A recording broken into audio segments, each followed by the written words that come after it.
Muito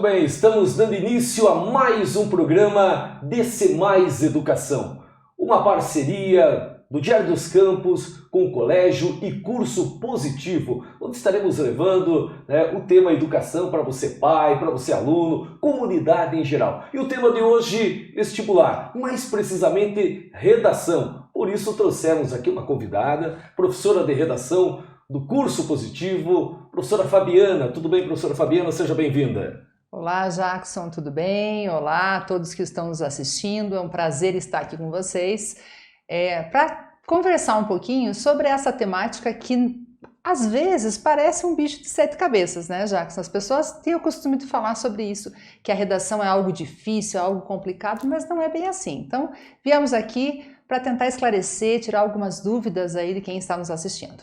Esse já pode ser o começo da nossa conversa, né? Porque muitas pessoas, a redação é difícil, é fácil. Ela é difícil, ela precisa ter uma capacidade de inteligência ou ela é técnica, treinamento? Ela é esse bicho de sete cabeças ou não, Fabiana? Não, Jackson, ela não é um bicho de sete cabeças, mas nós podemos fazer dela um bicho de sete cabeças se nós não estudarmos a redação. Então, o que nós comentamos com os alunos normalmente é isso. Quando o aluno está nessa preparação para o vestibular, principalmente, seja ele até o processo seletivo seriado, não precisa ser especificamente terceiro ano, ele sabe que precisa estudar as matérias, ou seja, assistir bem às aulas de todas as matérias. E a redação, normalmente o aluno assiste bem às aulas, né? Ele participa. Contudo, ele esquece que em casa ele precisa de uma atenção especial para essa matéria em especial.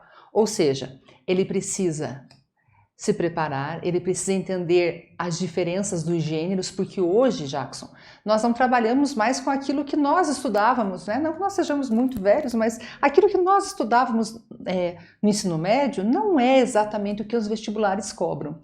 Quando nós estudávamos, você fazia ou uma narração ou uma dissertação no vestibular e estava tudo bem. Você já sabia que ou você ia contar uma história ou ia falar sobre uma temática. E hoje, os vestibulares, hoje não, já faz uns 10 anos aí, os vestibulares têm cada vez mais trabalhado com os gêneros do cotidiano. O que são gêneros do cotidiano? O aluno muitas vezes é convidado a escrever uma carta aberta, uma carta de reclamação, uma notícia. E se esse aluno não tem repertório de leitura, não tem o hábito de ler esses gêneros, se ele não pratica esse gênero, se ele não estuda a aula que ele teve pela manhã, se ele não tem esse hábito, realmente aí ele faz da redação um bicho de sete cabeças. Mas é muito importante entender que essa decisão é do aluno. Nós vamos orientar, nós como professores de língua portuguesa e de redação orientamos os alunos e eles precisam entender que depende deles essa iniciativa também de estudar, de entender a redação como uma matéria que exige dedicação, tanto quanto as outras, o sucesso na sua prova, no seu processo seletivo. Nas demais disciplinas, o aluno assiste a aula e depois ele vai realizar uma série de exercícios. Isso. Na redação, seria necessário então ele praticar várias vezes, até errar várias vezes, Isso. Exatamente para que com o próprio erro ele possa chegar a uma boa redação. É por aí o caminho? É por aí também, Jackson. Existe um mito de que quem lê muito escreve muito bem. Não basta só ler muito. Então, nossa indicação é sempre assim, que o aluno leia. Leia sobre os assuntos, até porque nos vestibulares modernos nós temos atualidades, temos geopolítica, temos vários assuntos do cotidiano.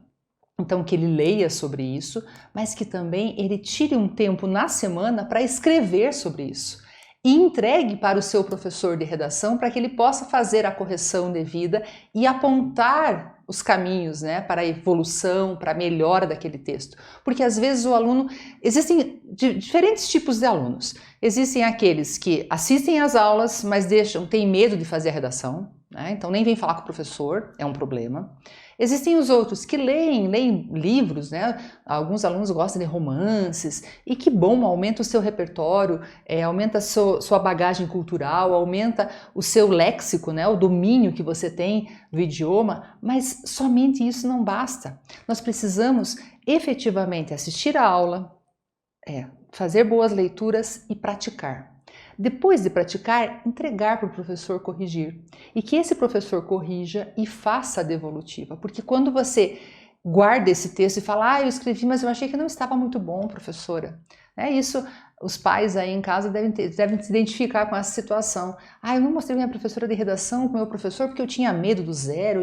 Não tenha medo do zero. Esse zero, ou essa nota baixa que aparece no momento de correção interna, ele é muito bom porque ele pode fazer com que você aprenda um caminho para uma boa nota e que no dia do vestibular você atinja, né, os seus objetivos ali a partir do texto feito. Pensando na redação, na hora de fazer a redação e principalmente no corretor, quem vai corrigir? A gente pensa, por exemplo, num dos principais vestibulares da nossa região, que é a UEPG. Quais são os principais critérios cobrados pela Universidade Estadual de Ponta Grossa? Certo, então veja, todos os vestibulares, de uma forma geral, deixam bem claro no seu manual do vestibular os critérios, né? Quais são os critérios para essa correção? O nosso, em especial, trabalha com critérios genéricos. Quais são esses critérios da UEPG? Primeiro, a legibilidade. Você precisa fazer um texto legível, não estamos pedindo uma redação com uma letra desenhada, né? Não é aquele desenho de convite, né? Não é isso, mas eu preciso que seja algo legível. Além disso, o atendimento à proposta é fundamental. Por quê? Porque se o aluno não atende a proposta, se ele não usa a frase tema, se ele não trabalha com aquela pergunta que normalmente a UEPG, né, nos últimos vestibulares tem trabalhado com perguntas, textos dissertativos nos últimos anos, porém sempre pautado em perguntas. Ele espera que a sua resposta seja a tese que você vai defender. Então, em 2019, qual a maior consequência do racismo estrutural no Brasil contemporâneo? Eu precisaria responder a isso para trazer a tese e usar as palavras da frase tema. Racismo estrutural, Brasil contemporâneo e a principal consequência, né? Uma consequência principal desse racismo. O atendimento a isso é fundamental. Para que não ocorra, Jackson, o que nós chamamos de tangenciamento ao tema. O que é tangenciar esse tema?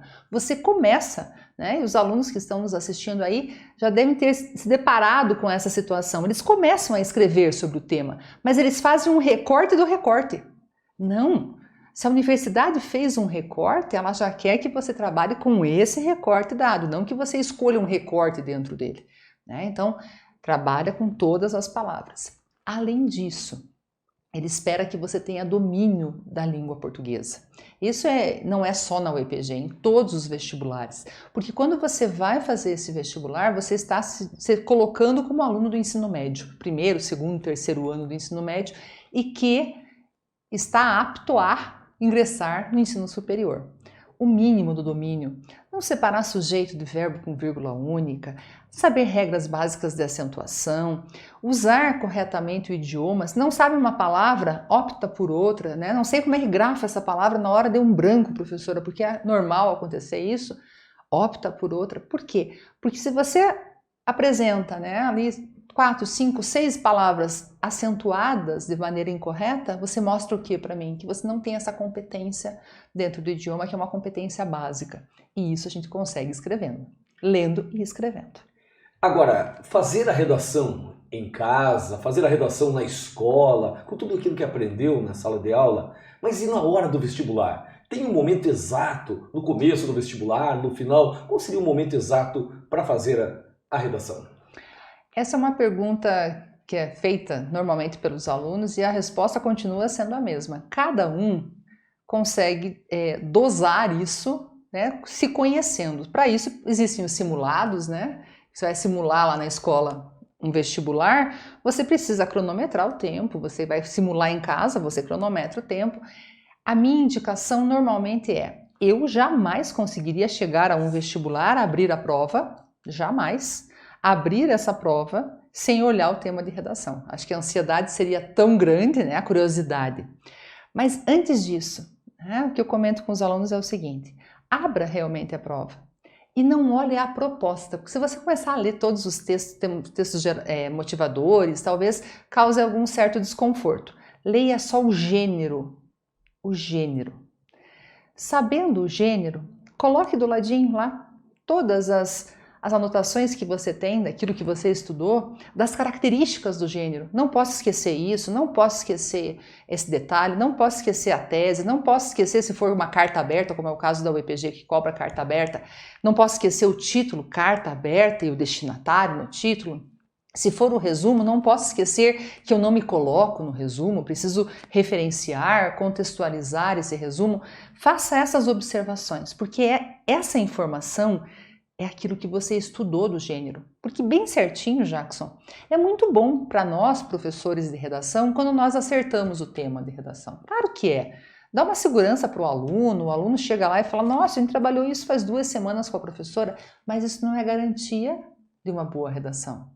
Agora, saber os detalhes e as especificidades de cada gênero, isso é essencial. Isso é só com estudo, com treino.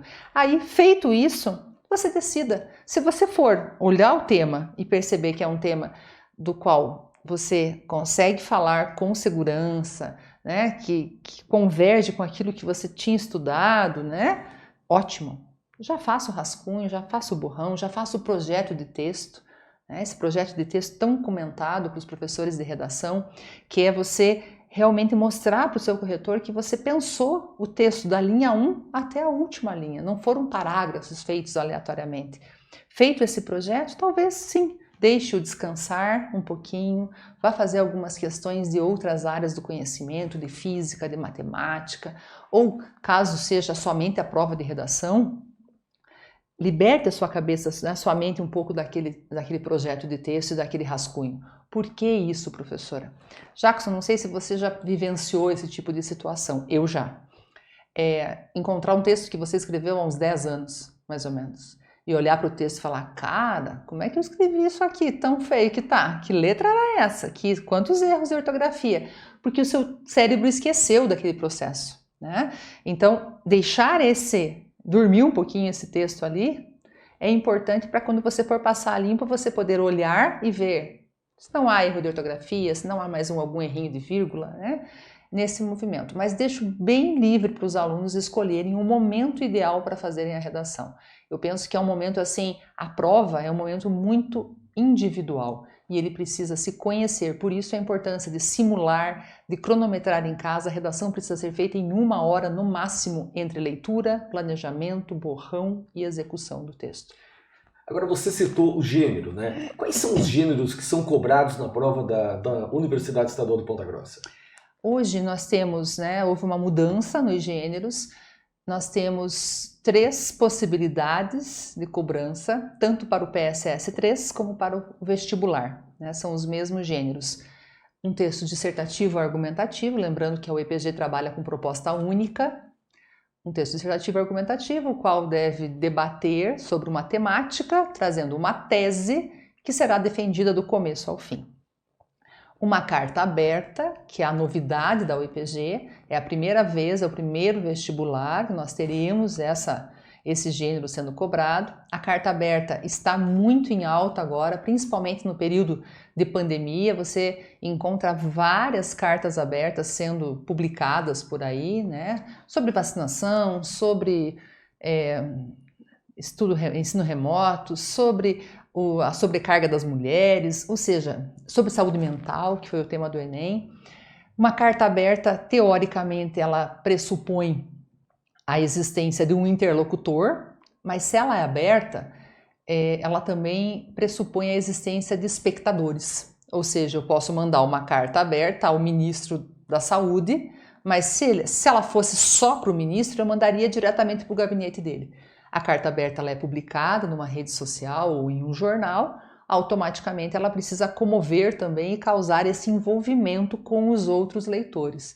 Por isso que ela não é direcionada somente ao ministro da Saúde ou da Educação, seja lá o que for.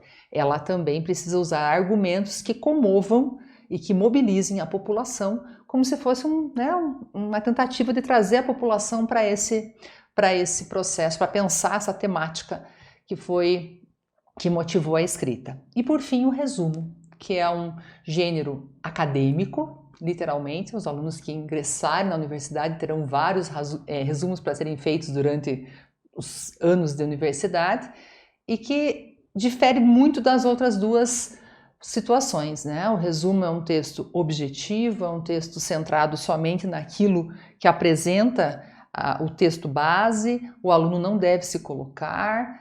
Enfim, são essas 3 modalidades de escrita aí, lembrando, proposta única e normalmente na UEPG um tema que está sendo discutido, né? Quando se falava em racismo, quando apareceu o racismo estrutural ou quando apareceu o SUS, qual o futuro do SUS, eram todos temas que apareceram na mídia, que estavam em discussão durante o ano em questão do vestibular. Escrever muito, ler bastante, conhecer as técnicas. Mais alguma dica importante para a redação, professora Fabiana?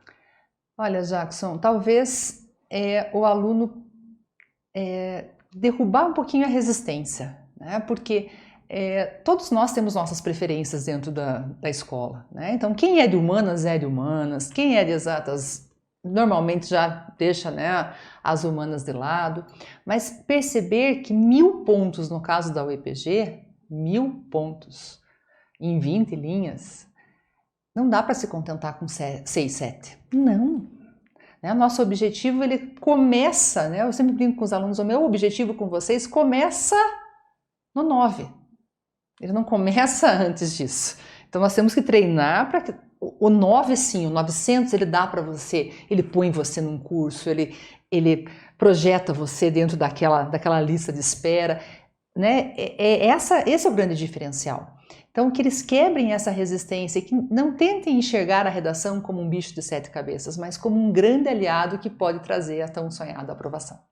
Estamos conversando aqui com a professora Fabiana de redação, ela dando todas essas dicas de redação, mas agora a gente vai ver um pouquinho se tudo isso funciona na prática. Nós temos uma convidada, né, que é uma aluna que foi aprovada em primeiro lugar, passou em medicina, teve nota máxima também em redação, é a nossa convidada, a Juliana Tech.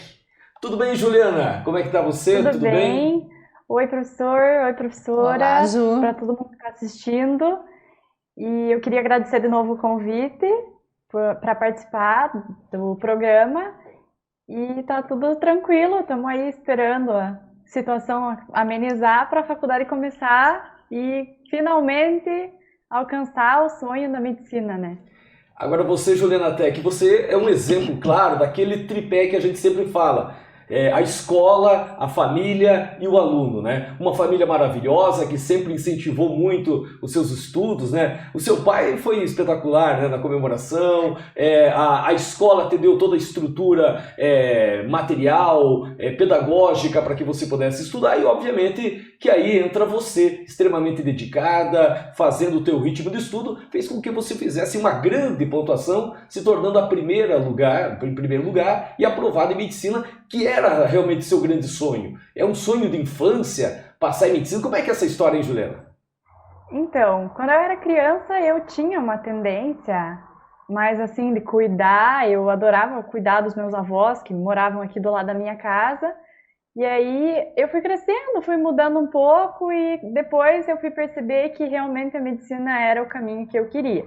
Então eu estava cursando uma universidade, tranquei o curso e procurei o curso pré-vestibular para realmente concretizar esse sonho que foi meio perdido no caminho, mas era uma vontade desde criança. Eu adorava cuidar das pessoas e eu me vejo nessa profissão muito mais do que eu me via no meu curso anterior, né?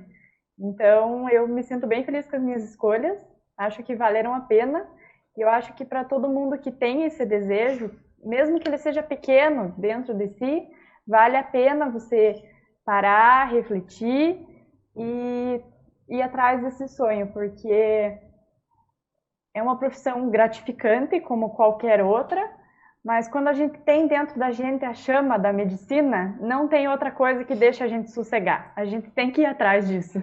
Além de você fazer a maior pontuação na prova geral do IPG, também praticamente gabaritou a redação. Professora Fabiana, né? Era uma boa aluna, era dedicada, fez por merecer. Por favor, professora Fabiana. Então, a Ju, ela era uma daquelas alunas que eu comentei aqui, né? No começo tinha uma resistência, né, Ju? Tinha. Uma resistência, porque cada um vem com a sua história, né, Jackson? Ela veio com a história dela, já tinha passado em outro vestibular, ela já não era a primeira vez, né? E a nota dela sempre ela estava estática, né? Ela ficava naquela mesma pontuação, não evoluía daquilo, não escrevia mal, não, longe disso, mas não era uma redação nota máxima ainda. E aí, às vezes, eu devolvia, ela não gostava muito da correção, né, João? Ficava braba, porque é o processo normal. É só sendo professor de redação para entender esse processo, Jackson, sabe? A gente passa de bruxa a fada em pouco tempo, assim, né? Se o aluno permitir. Porque eu não posso morrer bruxa, né? Pode terminar o curso como bruxa porque ele não permitiu. Mas quando esse aluno permite, e a Juliana foi esse caso, ela dizia para mim assim, quando ela chegou para mim, ela falou, eu quero aprender a fazer essa redação que você fala aí toda redondinha, eu quero aprender. Então tá, primeira coisa, professor, o que eu faço? Derruba toda a sua, né, seu histórico aí de resistência e vamos lá. E eu orientando, ela fazia, refazia, foi um movimento de crescimento, né, Juliana? Um movimento, eu vejo assim, de amadurecimento da Juliana em relação ao entendimento do que essa redação poderia significar na vida dela.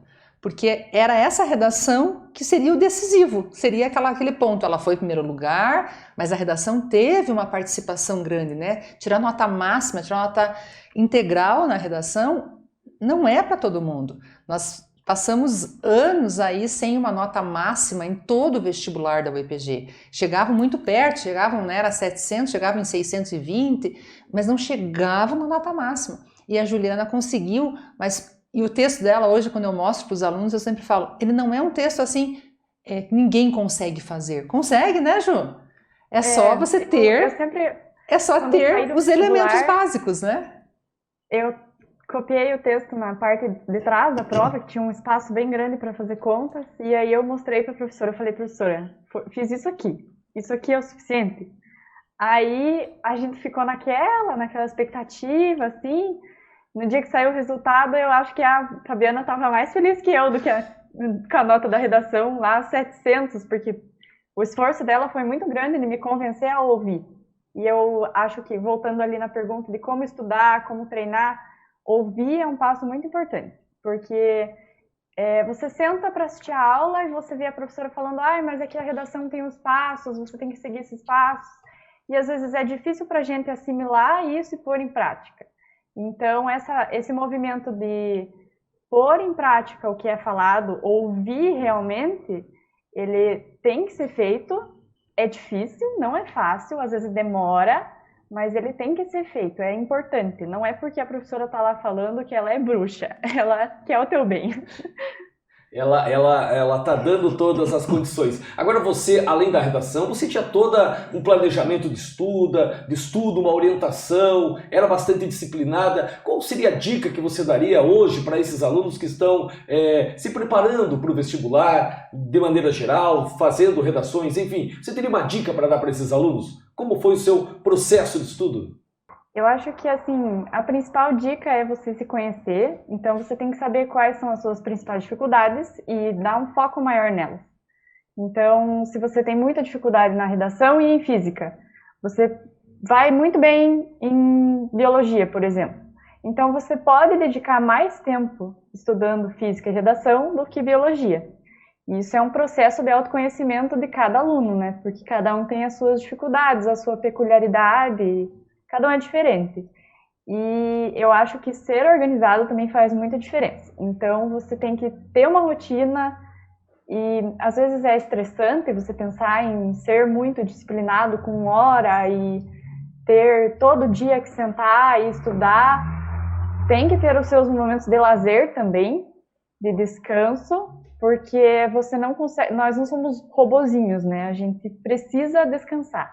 Então, o momento que você vai passear com seus amigos, que você vai ficar com sua família, que você vai assistir um filme, ler um livro que você gosta, é muito importante também para todo o processo, para você não chegar numa exaustão que no momento da semana final, que todo mundo fica pirado, muito, muito ansioso, você possa estar tranquilo, porque você fez todo o seu processo de descanso, de estudo, tudo do jeito que você tenha planejado. Então, pelo menos para mim, mesmo que eu não alcançasse o meu resultado, que era a aprovação, eu tinha conseguido cumprir com o que eu tinha me desafiado a fazer. Então, se eu tinha me desafiado a todo dia estar lá no cursinho, 1 e pouquinho da tarde, e ficar até as 6, e se eu ficasse até as 6, para mim estava ótimo, era uma conquista que eu teria, de ter sido disciplinado o suficiente para me comprometer a fazer o que eu tinha planejado. Eu acho que organização, os momentos de lazer e saber o que você tem dificuldade e dar um foco maior nisso, procurar os professores, porque eles estão aqui para ajudar a gente. Que as perguntas, a gente às vezes acha que é bobo, mas na verdade é uma pergunta simples. E o simples talvez não te deixe entender o que é complexo. E tirar essas dúvidas que a gente julga bobo é muito importante. Então tem que ir atrás dos professores também. Agora você, Juliana, você deveria ter começado o curso de medicina em 2020, né? E veio a pandemia, as aulas pararam. Como é que você está lidando com isso? O que você está fazendo? Está lendo? Está vivenciando mais a sua família? Como é que está esse momento? Ah, professor, assim, é meio ansioso também, porque a gente tem esse período, a gente não tem muita informação, não tem como cobrar qualquer tipo de informação, porque as coisas mudam em segundos, né? Porque a gente tinha uma previsão de setembro, aí essa previsão caiu de novo. Acho que não. Não, tá tudo ok, pode continuar. A gente tinha uma previsão de setembro, essa previsão deu tudo errado, porque a pandemia começou a aumentar muito em agosto, então tem que lidar com a ansiedade de novo. Eu tenho lido livros que eu queria ler quando eu fazia vestibular, mas que não tinham a ver com o assunto do vestibular, então eu não priorizava essas leituras. E tenho ficado em casa bastante. Certo. Professora Fabiana. Não, eu só ia fazer o comentário aqui que a Juliana falou, né, que ela precisou quebrar essa resistência, que ela teve que se desafiar. Esse foi um movimento muito bonito da Juliana, né? Nós acompanhamos no último ano que ela esteve conosco, de crescimento, de entendimento de como ela poderia contribuir com a sua aprovação. E não é o caso isolado, né? Nós já conversamos com outros calouros e a pergunta é sempre a mesma: o que mudou que fez você passar? Eu mudei. A forma como eu encaro todo esse movimento. E agora tá aí o exemplo, ela tá passando de novo por essa ansiedade de ingressar, né? Esperei tanto. E por que será que nesse ano vai ler um livro, vai colocar a vida em ordem, vai fazer outras coisas, porque o movimento é esse, né? Nós fomos todos surpreendidos e precisamos reaprender a ser professores, alunos, no caso da Juliana aí, a ser caloura, esperando o dia efetivo de ingressar na universidade, né? Que ótimo. Juliana, parabéns pela sua aprovação, parabéns pela sua redação, pela realização do seu sonho, que por mais que tenha um pouquinho sido interrompido, logo estará sendo realizado. Parabéns, hein? Obrigada, professor. Obrigada, professora. Muito bom vê-la, Obrigada Ju. por todo mundo que assistiu também. Beijo, fique bem. Tudo de bom. Beijo para vocês também. Quando eu puder, eu vou aí dar um abraço em vocês. Aguardamos. Estaremos no aguardo. Essa é a Juliana Tech, né, aprovada em primeiro lugar na Universidade Estadual de Ponta Grossa, nota máxima, acabou gabaritando, né, a redação, ela que foi aluna da professora Fabiana, e a gente trouxe ela para bater esse papo para que você possa entender realmente o quanto as dicas, né, a fala da própria Juliana, ela vem corroborar aí com tudo isso que nós comentamos e que debatemos no dia de hoje, hein, professora Fabiana? Joia, isso aí, né? Não existe um mistério, um segredo para fazer uma boa redação. O que existe é Existem passos, existe treinamento, existe orientação e exige dedicação, né? É um movimento de confiança. Você precisa confiar no seu professor, confiar nas indicações dele e durante o processo dar o seu melhor para que nós consigamos juntos aí a melhor resposta no dia do vestibular. Quero agradecer aqui a presença da professora Fabiana, professora do curso Positivo, né? A presença da nossa convidada Juliana Tech, aprovada em medicina em primeiro lugar e nota máxima em redação, e convidá-los aí que para a próxima semana estaremos juntos aqui em mais um programa DC Mais Educação. Desejamos a todos forte abraço, até mais!